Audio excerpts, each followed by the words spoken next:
నోటి మాటలతో దేవుని స్తుతించండి. మీ నోటి మాటలతో దేవుని స్తుతించండి. స్వరమెత్తి దేవుని కనపరచండి. స్వరమెత్తి ఆయన స్తుతిద్దామా, స్వరమెత్తి ఆయన నామాన్ని మహిమపరుద్దామా. Given the praise. మీ జీవితంలో దేవుడు చేసిన కార్యాన్ని బట్టి దేవునికి వందనాలు. మీ జీవితంలో దేవుడు ఏమై ఉన్నాడో మీరు నమ్ముతున్నారంటే ఆయనకు వందనాలు. మీ జీవితంలో మీరు అనుభవించిన ప్రతి కార్యానికి కృతజ్ఞతాస్తుతులు, దేవునికి అంగీకారమైన కృతజ్ఞతాస్తుతులు. Given the praise, the sacrifice of praise.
ఈరోజు జీవితంలో పోరాట పరిస్థితులు ఉన్నారా, దేవుని స్తుతించండి.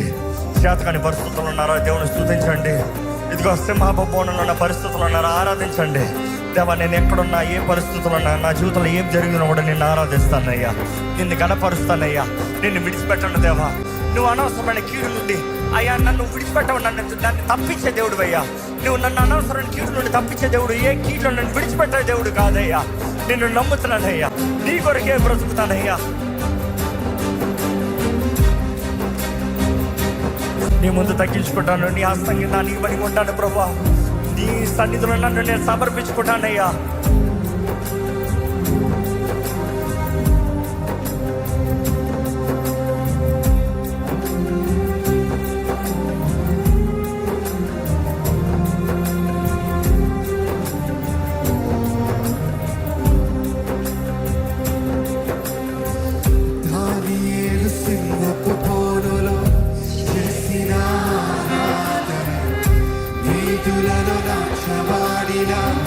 David